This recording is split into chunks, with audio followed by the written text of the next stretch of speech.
حضرت ابن عباس رضی اللہ تعالیٰ عنہ سے مروی ہے، ایک مرتبہ ایک شخص نے ہوا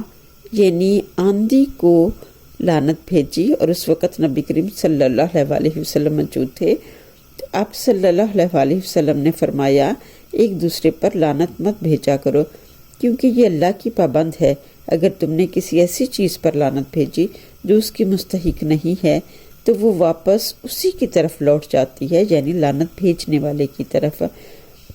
اس حدیث کی وضاحت ہمیں ایک واقعہ سے ملتی ہے جسے شیخ الوظائف حضرت حکیم محمد طارق محمود چغتائی نے اپنی کتاب 70 دکھ ایک تعویذ میں ایک واقعہ بیان کرتے ہوئے لکھا ہے۔ لکھتے ہیں، 20ویں صدی کے ممتاز دانشور ڈاکٹر طه حسین کی عربی کتاب الشیخان میں لکھا ہے کہ امام محمد باقر علیہ السلام کے اصحاب میں سے انتہائی سچے عقیدت مند ابو بصیر یحییٰ بن قاسم اسدی نے ایک مرتبہ اپنے پیر و مرشد امام محمد باقر علیہ السلام سے عرض کی کہ گزشتہ 5 برس سے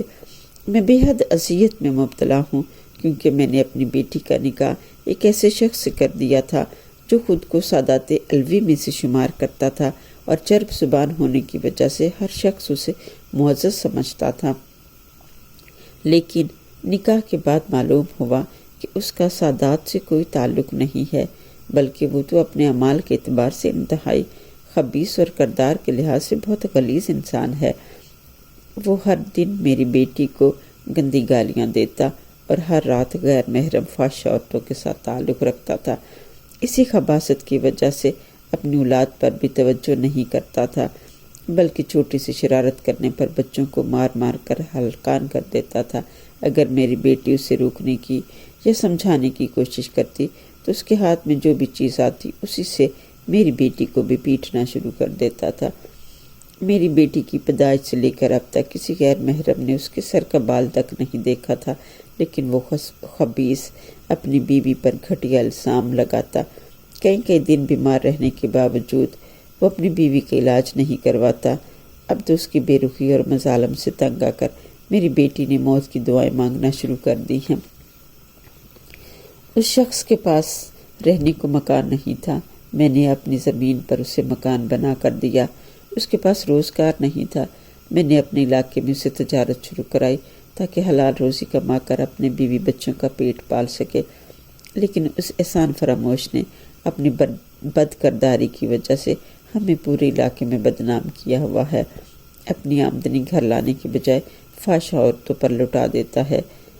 اور میں نے کئی بار اپنے داماد کو محبت سے پیار سے سمجھایا، کئی بار غصے سے ڈانٹا، مگر اس شخص پر کسی بات کا اثر نہیں ہوتا۔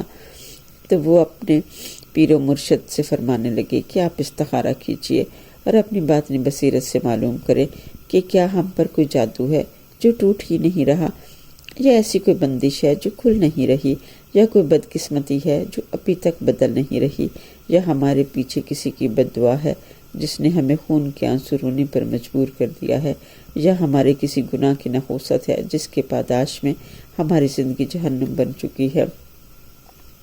یہ المناک باتیں سن کر امام محمد باقر علیہ السلام کی آنکھوں میں آنسو بھر آئے۔ انہوں نے کچھ دیر کے لیے سر جھکایا اور آنکھیں بند کر کے دل کی طرف متوجہ ہو گئے۔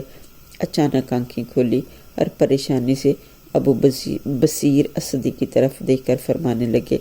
افسوس، صد افسوس، تم اپنی زبان کی حفاظت نہیں کرتے۔ میرے استخارے میں معلوم ہو رہا ہے کہ تم نے جانے انجانے میں کسی ایسے شخص پر لعنت بھیجی تھی جو در حقیقت لعنت کا مستحق نہیں تھا، اور وہی لعنت ہواؤں میں پھر پھر کر واپس تمہاری طرف لوٹ آئی، کیونکہ حدیث کا مفہوم ہے کہ لعنت ہواؤں میں اڑتی ہے، اور جس شخص پر لعنت بھیجی گئی ہو اگر اللہ تعالیٰ کے علم میں وہ شخص اس کا مستحق نہ ہو تو بھیجنے والے کی طرف واپس لوٹ آتی ہے اور اس کی زندگی جیرن کر دیتی ہے۔ چنانچہ تمہارے ساتھ بھی یہی معاملہ پیش آیا، جس کی وجہ سے تم اور تمہاری نسلیں یعنی بیٹی اور نواسے نواسیاں سزا بھگت رہے ہو، اور اگر اب بھی تم نے معافی تلافی نہیں کی تو خطرہ ہے کہ تمہاری لعنت کا وبال خود تمہارے ہی ساتھ نسلوں کو لپیٹ میں نہ لے لے۔ تو میری ساتھیوں، اس بات پر غور و فکر کریں اور اپنی زندگی کا محاسبہ کریں۔ کہیں آپ کا تکیہ کلام جو لعنت بھیجنا نہیں ہے، کہیں آپ بھی جانے انجانے ایسے الفاظ تو نہیں استعمال کر جاتے جو خدا نخواستہ دوسرے کی دل آزاری کا باعث بھی بنے اور خود اپنے لیے بھی تکلیف کا باعث بنے۔ خدا نخواستہ ایسے کہے ہوئے الفاظ ہواؤں میں پھر ہماری ہی طرف نہ لوٹ آئیں۔ ضرورت ہے اپنی ذات پر غور کرنے کی، اپنی زبان پر غور و فکر کرنے کی، اپنے الفاظ پر غور و فکر کرنے کی۔